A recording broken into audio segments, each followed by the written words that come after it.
Você deve ter percebido pelas imagens que nós vamos trabalhar agora novamente a questão da oxirredução.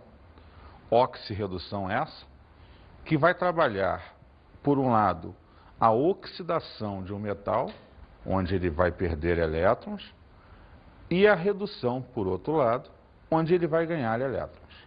Nessa troca, ele gera uma diferença de potencial, lembra da física?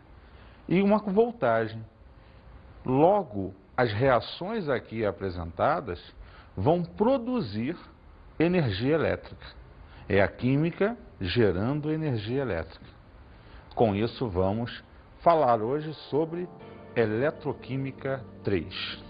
Vamos nos basear principalmente nas pilhas, onde ocorre uma reação de óxido-redução, onde se produz corrente elétrica. Vamos observar o esquema a seguir. Observe por esse esquema que uma pilha, evidentemente com seu lado positivo e negativo, foi ligada a uma lâmpada.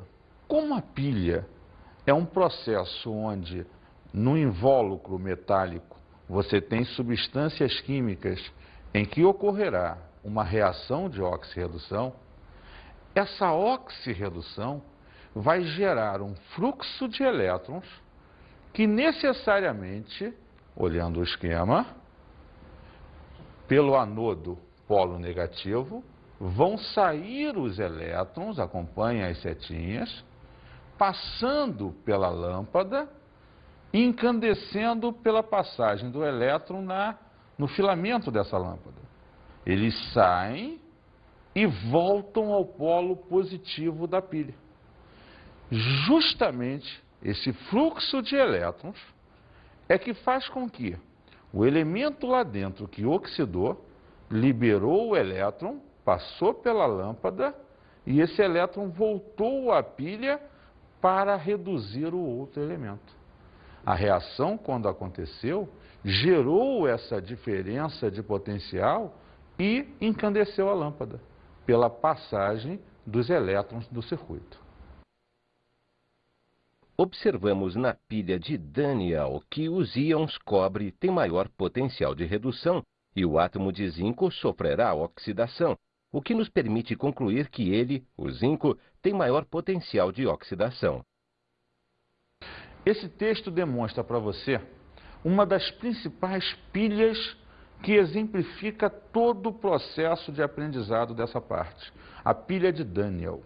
Ela é a base instrucional para que a gente entenda como funciona o processo da oxirredução. É a pilha de zinco e cobre. Nessa pilha, ao qual eu vou demonstrar todo um trabalho para você, ela é uma base estrutural. Perceba uma coisa, a oxirredução é toda igual. O que vai mudar é o elemento que oxida e que reduz naquele exemplo do exercício, naquele exemplo prático do teu dia a dia. Então, se você entender como funciona a pilha de Daniel, você vai entender como funciona qualquer pilha na química. Nessa aula, o importante é o aspecto do cálculo dos potenciais, da energia gerada pela pilha. Você já teve em uma outra aula toda a ideia de funcionamento da pilha em nível de reações. Esse complemento faz o cálculo necessário dos potenciais gerados por ela. Vamos então trabalhar o potencial de uma pilha. O potencial da pilha é a análise da quantidade de energia gerada no processo de oxirredução da mesma. Ela vai receber alguns nomes diferentes, ΔE, DDP ou FEM, que veremos a seguir. Diferença de potencial, DDP ou ΔE. Força eletromotriz, FEM.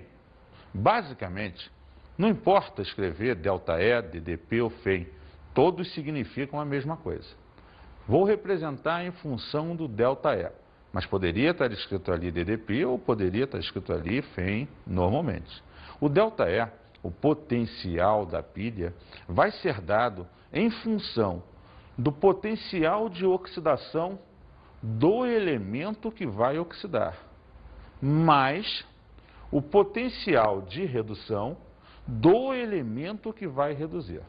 Você verá que as reações, quando dadas, vão oferecer a você, no exercício, na questão, o potencial de oxidação ou de redução. Eles são iguais, só que de sinais contrários. Então, se der o de redução, o de oxidação é só trocar o sinal. Se der o de oxidação, o de redução é só trocar o sinal. Isso será sempre dado na questão. O que você precisa saber é perceber quem oxida e quem reduz e automaticamente somar esses potenciais. Aí você vai verificar quanto aquela pilha vai produzir de energia, qual o potencial daquela pilha. Vamos ver um exemplo. Eu vou exemplificar para você as reações da tal pilha de Daniel, do exemplo inicial, daquele texto. Em função dela, eu vou te mostrar o funcionamento e o cálculo do potencial. Veja, o zinco vai sofrer oxidação. Ele vai sair de 0 para mais 2 e liberar 2 elétrons. Quando ele oxida, ele gera um potencial de 0,76 volts nessa liberação de elétrons. Por outro lado, o cobre vai sofrer redução. Ele sai de mais 2 para 0, recebendo os 2 elétrons que foram liberados pelo zinco. Nesse processo de redução, ele libera 0,34 volts. Então, foi dado para você o potencial de oxidação do elemento que oxida, o potencial de redução do elemento que reduz. Basta, para calcular a DDP, ΔE ou FEM, somar os dois valores. Essa pilha de zinco e cobre vai produzir 1,10 volts, quando jogados o zinco e o cobre em contato um com o outro. Isso vai gerar uma oxirredução e liberar um potencial de 1,10 volts. De uma forma global, a gente mostra isso da seguinte maneira. O zinco saiu de 0 e veio para mais 2, oxidou. O cobre saiu de mais 2 e veio para 0. Repara que essa é chamada reação global porque ela mostra a oxidação de um elemento e a redução do outro. Estas iniciais são chamadas de semi-reações ou semicélula ou ainda semicela. Primeiro porque esta só mostra a oxidação. Então ela é a semi-reação de oxidação. Semi significa metade. É metade do processo. E o cobre está reduzindo. Então essa é a semi-reação de redução. Beleza? Vamos continuar então. Espontaneidade de uma reação. A gente falou lá no início que a pilha é uma reação de oxirredução espontânea. Ela acontece naturalmente e produz energia. Quando é que você vai avaliar a espontaneidade da pilha? Quando você verificar que o potencial gerado por ela é maior que 0. Ah, eu calculei lá, deu mais 2 volts. Essa pilha é espontânea, porque ela produz energia. Ah, e se eu calculasse e desse menos 1,5 volts? Esse processo não é espontâneo, porque para ser espontâneo, o ΔE, DDP ou FEM, tem que ser maior que 0. Isso é que caracteriza uma pilha. Ah, só um detalhezinho. Se você calcular lá o potencial e deu negativo, você deve ter feito o seguinte, invertido os elementos. Faça de novo a questão e quem você achou que oxidava, bote para reduzir. E quem você achou que reduzia, bote para oxidar. Você vai ver que aí vira uma pilha. Aí a DDP se torna positiva e você tem uma reação espontânea. Vamos ver o próximo quadro. Pilhas ou baterias. ΔE maior que 0. Logo é espontâneo. Então veja, é aquilo que nós acabamos de conversar. Se a reação ocorre e produz energia, ela é espontânea. Então ela é chamada de pilha ou bateria. E o ΔE é sempre maior que zero. E se não for, professor? Vamos ver. Ah, vai ser uma eletrólise, porque o ΔE é menor que zero. Então não é espontâneo. Você vai, e seria bom você estudar também esse ponto, ver num outro momento as reações de oxirredução que precisam de energia para ela acontecer. Ou seja, como ela não é espontânea, alguém tem que emprestar o elétron. Aí você vai ter que enfiar na jogada um gerador. É ele que vai fornecer o elétron para propiciar o processo. Ela é justamente o inverso das pilhas. Mas a eletrólise é um objeto de uma outra aula, que com certeza você procurará estudar. Vamos continuar. Potencial padrão. Eletrodo de hidrogênio, potencial do hidrogênio, 0 volts. Ou seja, a química precisou, para avaliar o quanto cada elemento, quando oxidava ou reduzia, produzia de energia, de um parâmetro de comparação. Então ela viu que o hidrogênio, quando sofria sua oxirredução, gerava 0 volts para fazer isso. Como substância simples, altamente estável, ele oxidava ou reduzia com 0 volts sendo gerado. Isso então criou-se na química o potencial padrão. O cara que, em comparação com outros, definiria quanto o outro produz. Você imagina, eu junto o zinco com o hidrogênio. Aí eu produzi 3 volts. Se o hidrogênio é sempre 0, quanto é que é o potencial do zinco? 3 volts. Ah, ferro com hidrogênio. Ah, eu produzi 2 volts. Se o hidrogênio é 0, esse que eu produzi é de quem? Do ferro. Então, em função do potencial padrão, eu pude determinar o potencial de todos os outros elementos que normalmente eu gero pilhas ou processos eletrolíticos. Essa é a ideia do potencial padrão. Vamos observar esse texto que vem aí.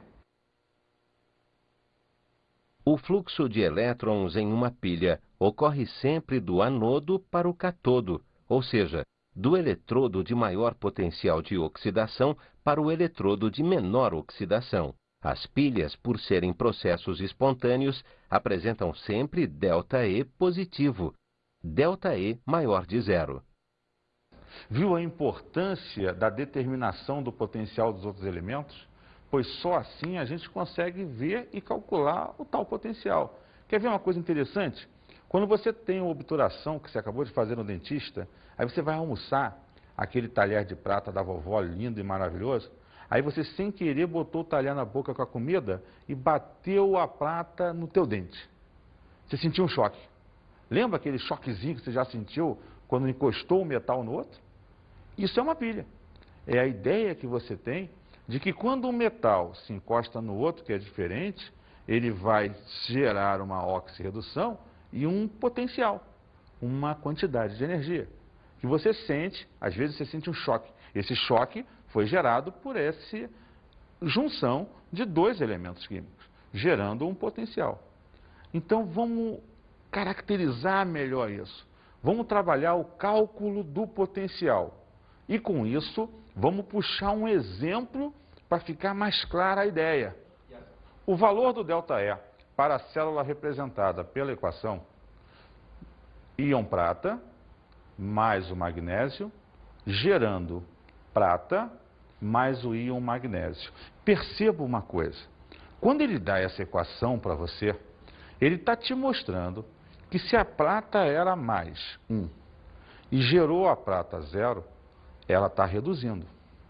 Se o magnésio era 0 e passou a ser 2+, ele está oxidando.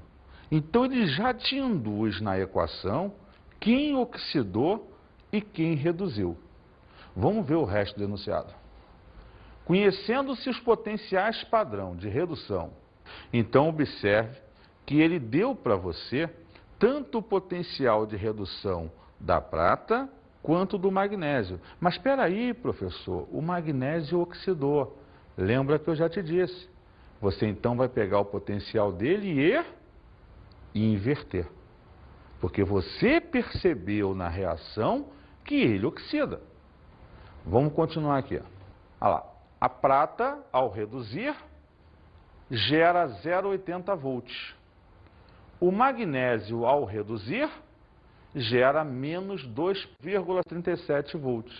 Então, se o magnésio vai oxidar, eu vou inverter esse valor.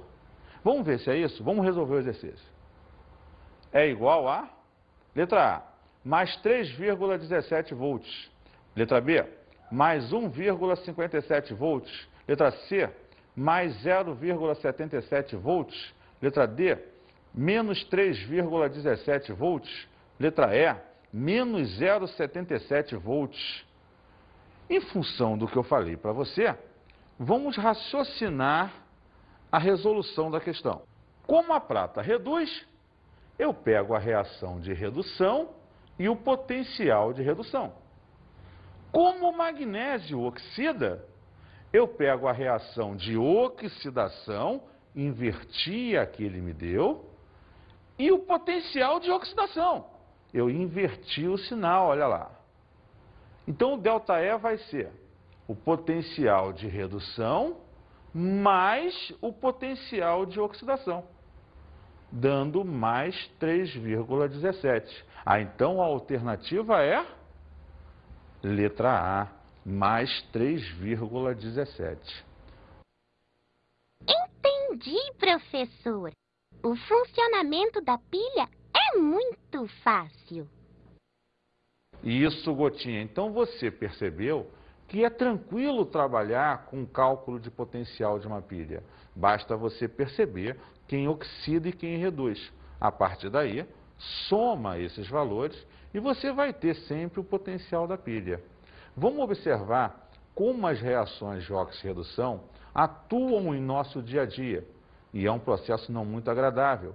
A gente vai falar do desgaste sofrido por peças metálicas por conta da situação da oxirredução. A gente vai falar agora da corrosão. Mais precisamente da corrosão e a proteção dos metais. Porque se é natural ocorrer na natureza o processo de corrosão, é natural que as peças se desgastem.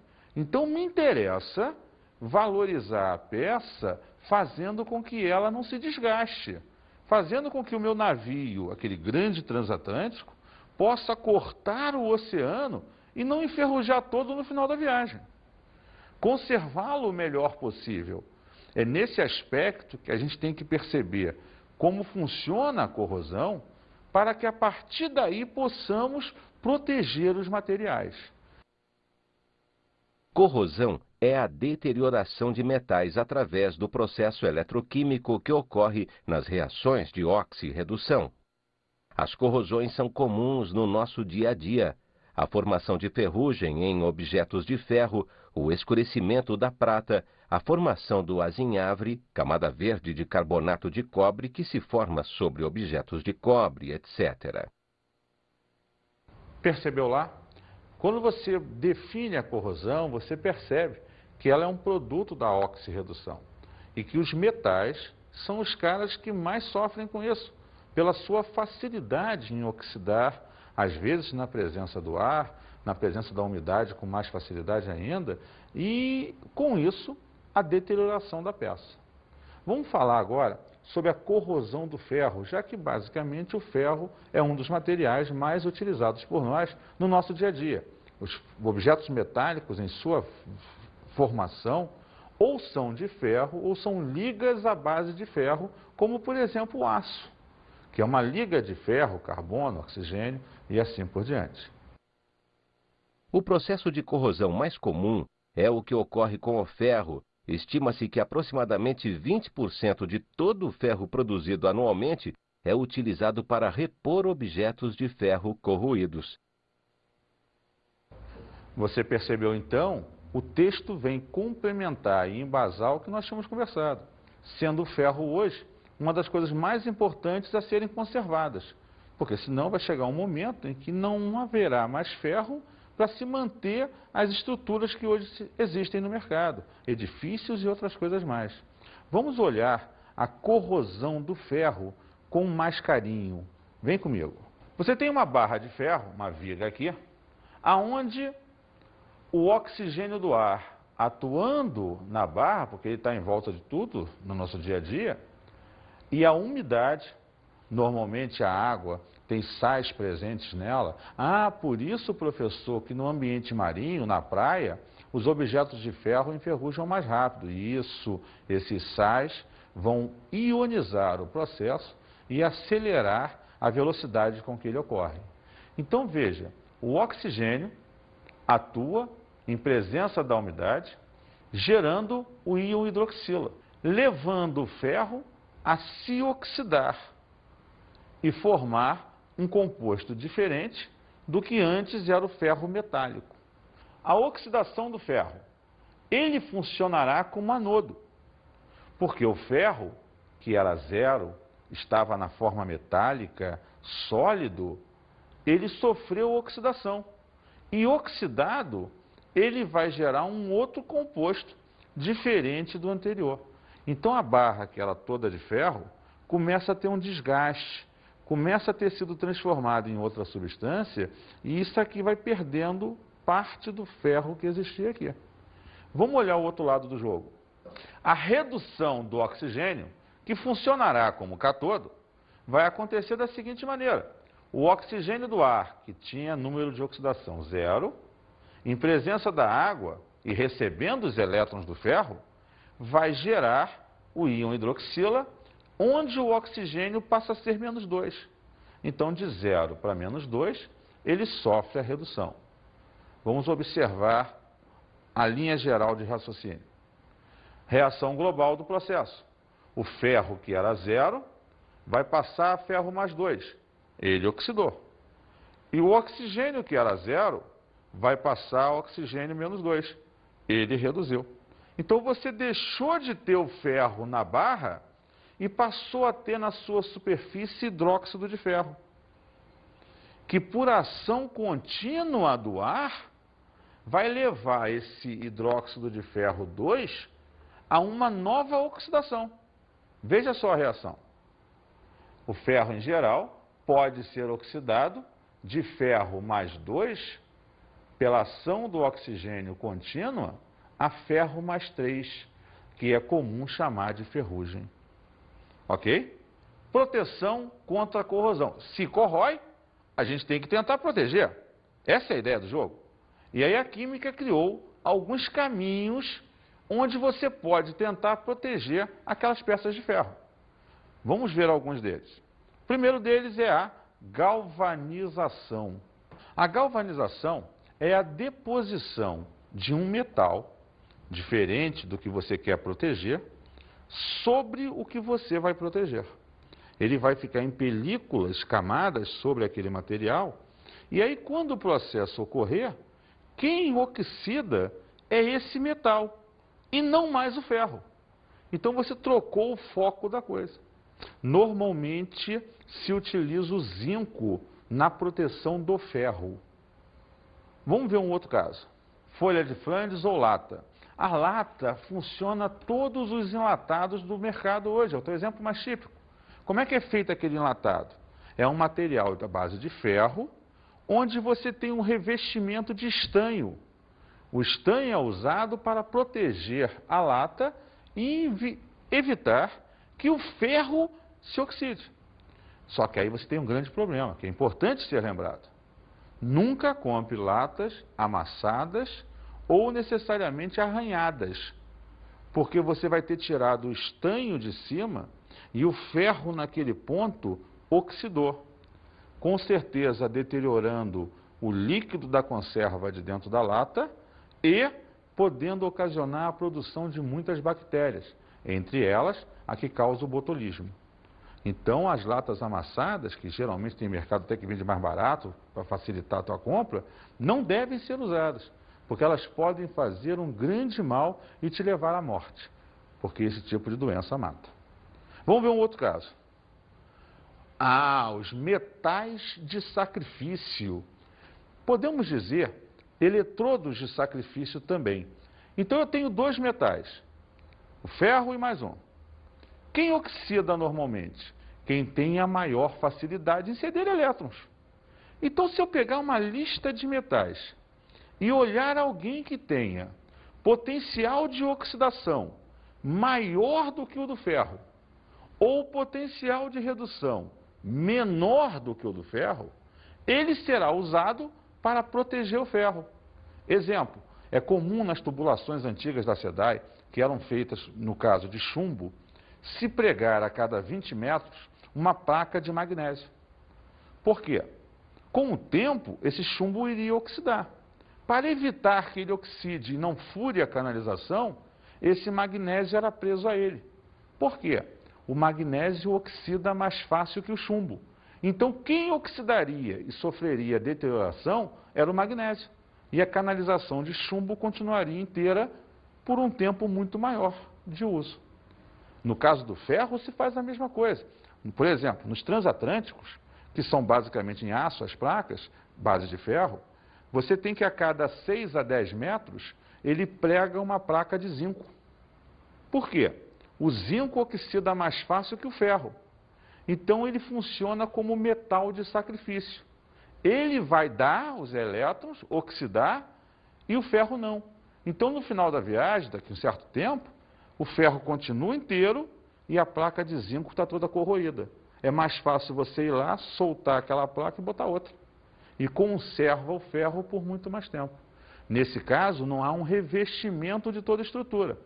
Há necessariamente placas de um metal que se oxide mais fácil que aquele que você quer proteger. É interessante ainda dar uma fechada nisso, lembrar que a tecnologia está melhorando. E hoje você tem várias tintas que também são usadas como revestimento para evitar que o ferro ou os metais em geral sofram oxidação. Você hoje tem o Zarcão, que é uma tinta muito utilizada antes de dar a pintura final dos objetos de ferro. Para quê?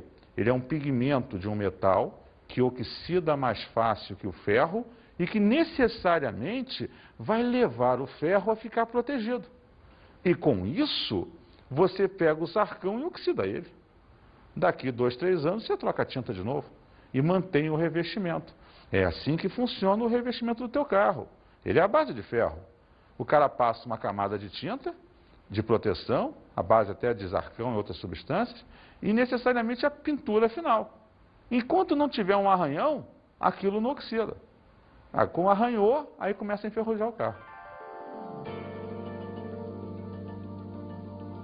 Mergulhando-se um prego de ferro limpo em água, observa-se, com o passar do tempo, um processo de corrosão superficial. Com base nos valores dos potenciais de redução relacionados abaixo, dentre os metais a seguir, aqueles que mantidos em contato com o prego, sem recobri-lo totalmente, seriam capazes de preservá-lo contra a corrosão são, veja, quando você quer proteger alguém, o que nós falamos anteriormente?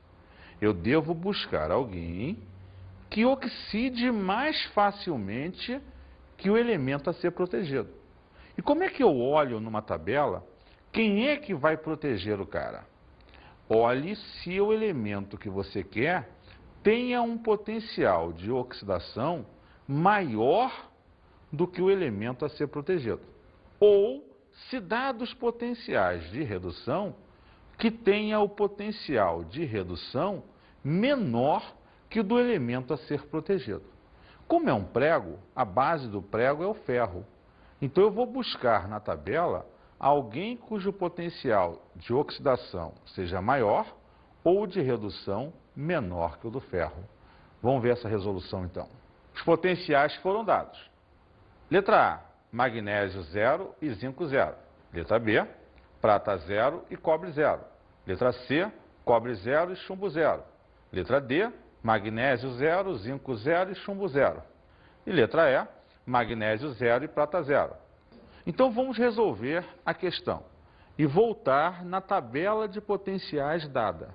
Veja lá, todos os potenciais estão indo de mais 1 para 0, mais 2 para 0, mais 2 para 0, mais 2 para 0, mais 2 para 0, mais 2 para 0. Lembrando a você que quando não tem nada escrito é 0. E quando tem só o sinal de mais, subentende-se o 1 ali do lado, porque você sabe que o 1 não se escreve na química. Então, se está indo de um número maior para um número menor, aqueles são potenciais de redução, mesmo que o enunciado não tivesse dito, mas ele disse. E o que nós falamos então? Se dados potenciais de redução, proteger o elemento é escolher aquele que tem potencial de redução menor do que o próprio elemento. Então vamos ver. Eu quero proteger o ferro, que é menos 0,44. Vou escolher nessa tabela os elementos que tenham potenciais de redução menores do que o do ferro. Quem é um número menor do que esse aqui? Menos 0,76, menos 2,37. Então, Edson, só o zinco e o magnésio podem proteger o ferro. Então, em que alternativa eu vou optar? Letra A. Muito bem. Observa lá que na letra A você tem o magnésio e o zinco colocados como opção. Entenderam? Viu como é tranquilo trabalhar com pilhas? Vamos então às nossas dicas de estudo.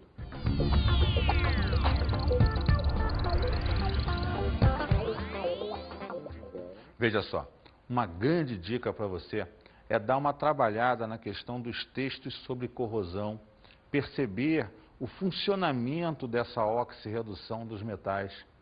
E outra coisa interessante seria você estudar e aprofundar exercícios de cálculo de potenciais.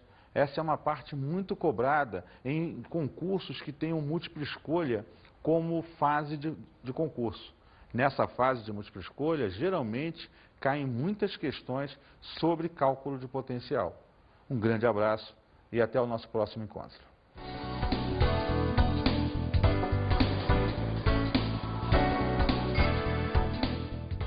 Na aula de hoje estudamos a Eletroquímica 3. Veja que nesse momento a gente trabalhou a questão do cálculo dos potenciais, o ΔE, DDP ou força eletromotriz. Vimos o potencial de uma pilha. O potencial de uma pilha pode ser determinado de várias maneiras. Uma delas, que nós apresentamos hoje, é pegar o potencial do elemento que oxida e somar com o potencial do elemento que reduz. Daí você terá o ΔE, a FEM ou o DDP de uma pilha. Analisamos a corrosão e a proteção de metais. É importante lembrar que a corrosão é inevitável. O ferro está em contato com o oxigênio do ar. O que nós devemos fazer é criar técnicas cada vez mais interessantes de proteção desse metal, como as apresentadas hoje. A galvanização, os metais de sacrifício e a folha de Flandres ou lato. Lembrando também que a nossa indústria de pigmentos está gerando uma série de tintas de grande valia na proteção desses metais. Até a próxima aula!